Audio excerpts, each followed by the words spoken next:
Okay, we're going to talk about position numbers and scorekeeping abbreviations. So really quickly, every position can be abbreviated with position names, but we don't do it that way. So this shows you one way to do it. We don't do it that way. We do it the real way. So we do it with position numbers.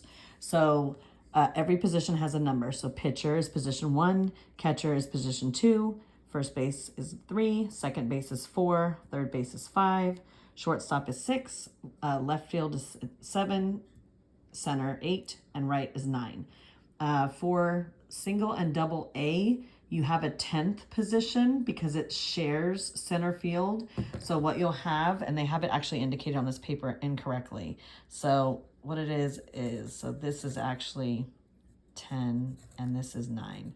So when you go to write down position numbers, it's 1 through 6 in the infield, and then 7 is the left field, 8 is the left center field, 10 is right center field, 9 is right field.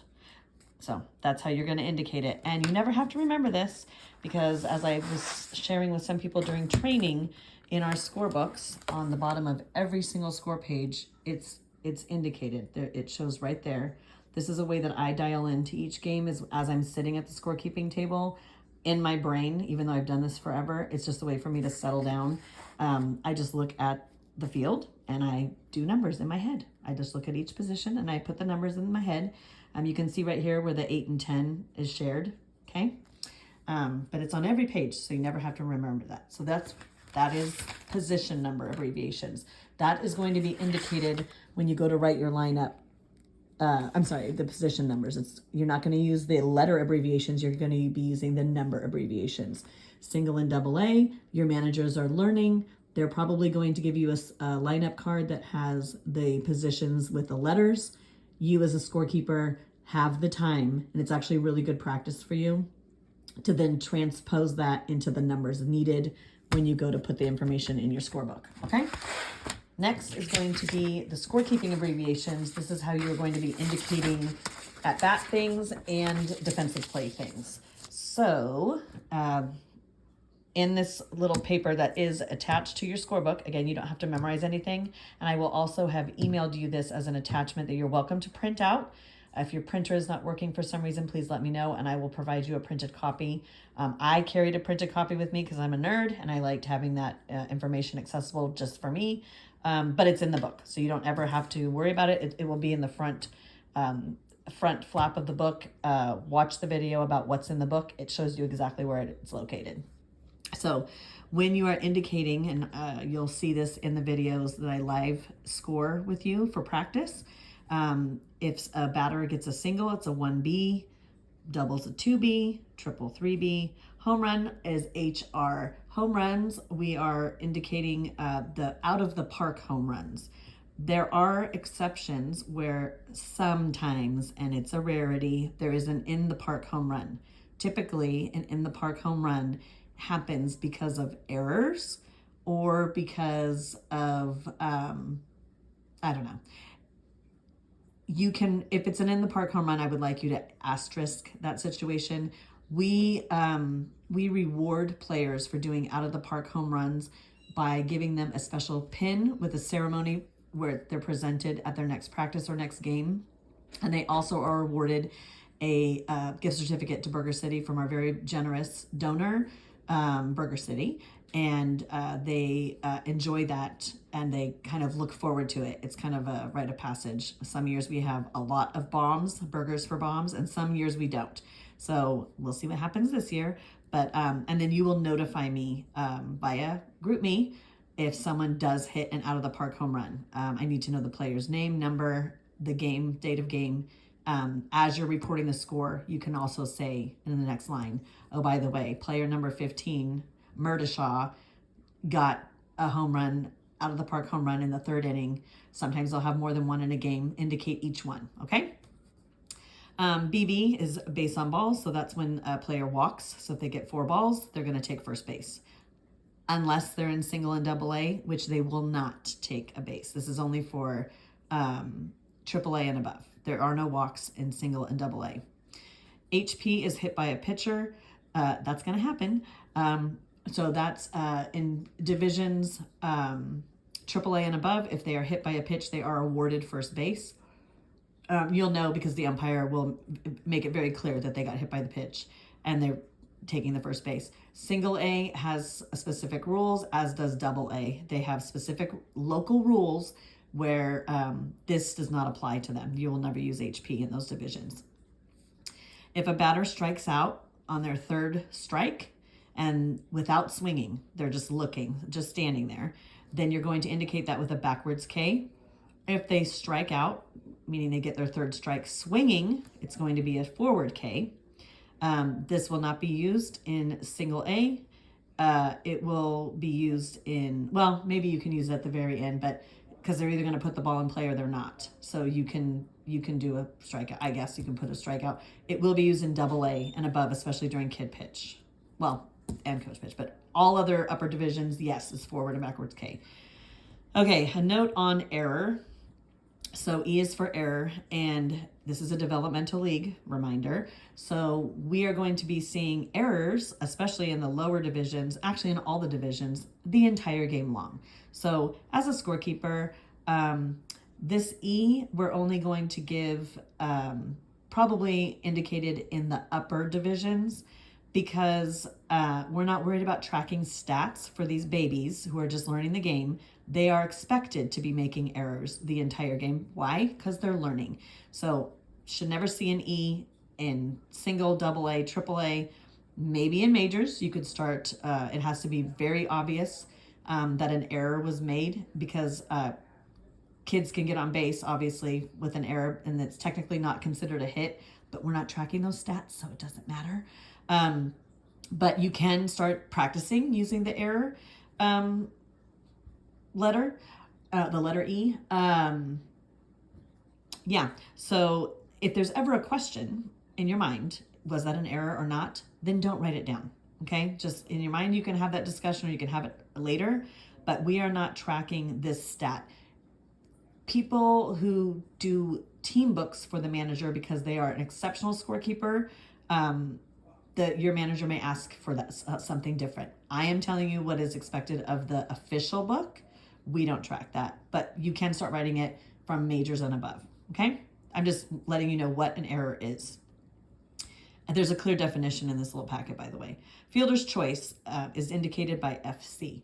What that means is that when a batter is batting and a fielder gets the ball, typically they're trying to get the batter runner out. However, an example would be a runner is on first base, batter bats the ball, and it goes right to the shortstop, who is very close to second base. The smart play would be to then either touch the base or throw to second base, soft toss it, so they get the runner out. That was a fielder's choice to make that out. If they're really on it, they could try to turn a double play, and then whoever's on second base would then throw to first and try to get the batter out as well. But when they get that out on second for the runner, it's a fielder's choice. It's not an unassisted or a 6-4 defensive play. That'll make sense later for friends who don't know what I'm talking about. Fly out is indicated by FO. I actually do letter F for this myself, just the letter F. And that is when a pop fly goes to, the outfield and they catch it. It's an F or an FO. I sometimes forget about the letter F and I just put U, like unassisted 8. I know what that means, that the ball went to the outfield and they fielded it. Sacrifice, you're not going to see this in single or double A because they're not allowed to bunt. But a sacrifice is basically a bunt play where the batter is going to sacrifice, get himself out. Hopefully, sometimes it works where they don't get out, but they're going to put the ball in a position where they would be out, but the runners would advance. So they advance play, but they, as the batter, are out, and we can indicate that as an SA. Actually, in our scorebook, it's kind of nice. In the squares, I'm going to see if it can pick it up. My camera is not really focusing very well, but these little letters right here, BB is the base on balls, HP is hit by pitcher, and then the sack right here, that's where you could just circle it. You don't even have to write it. So it's already kind of in our scorebook for you. I'm just showing you what that abbreviation means. U is an unassisted play, so either somebody catches the ball like a line drive and they just catch it, goes right to them, or you're going to see this all day long in single A where they just run the ball into the base trying to beat the runner. You'll see that in double A too, because they don't want to throw it and have somebody drop it. So you'll see a lot of use there. It means they made the out all by themselves. So that's an easy one to put down. RBIs, runs batted in. So when the batter bats, any other runner that comes across home, that's an RBI. The way we indicate that in our scorebook, we don't actually write RBI. There are these triangles at the bottom of the score boxes. That's where the RBIs are indicated. You can have 1, 2, 3, or 4 RBIs per batter, because if the batter does an out of the park home run, the batter's crossing the home plate actually counts as an RBI as well. So most of the time you're going to see a 1, 2, or 3 RBIs there. I forget to write these all the time. So try to be on it, better than me, and get those RBIs recorded. Doesn't mean anything if you forget it, not really. But some in the past, people have tracked it and they talk about it in team meetings, and it's kind of a big deal to have a batter get RBIs because you're helping get your team some points, some runs. WP and PB are both pitcher to catcher abbreviations, and you'll see this a lot, especially when they're learning to pitch at double A and even just in every division. So a WP, a wild pitch, is where a pitch cannot be reasonably caught by the catcher. So if the catcher is leaping up because the ball has been pitched 6 feet over his head, if the catcher has to throw his body extremely far out of his little crouch position, left or right, that's a wild pitch. And he misses. So that way people are stealing bases, or, the batter's still alive, but runners can advance bases in the upper divisions. Same thing for pass ball. This time it would be a catcher missing a pitch that should have been reasonably caught. A lot of times players learning to be a catcher forget to squeeze the ball when it comes in, so they drop it. That's going to be important at the majors level when they do drop third strikes. But a pass ball is just the ball came to the catcher, he didn't catch it, but he could have. And it's not like something crazy wild. He didn't miss it because it was a wild pitch. He just missed it for who knows what reasons. But it reasonably should have been caught. So you'll be indicating those. And those, you'll be on stolen bases. That's where you'll see that on the baselines of the runners while you're drawing your little map. This will make sense when you do a live scripted game with me later, because I will indicate those kind of things. Okay, so you'll see that the definitions are also listed, so you're welcome to read them on your own. But those are examples of scorekeeping abbreviations that we will eventually start to see more and more, especially as you become a more seasoned scorekeeper.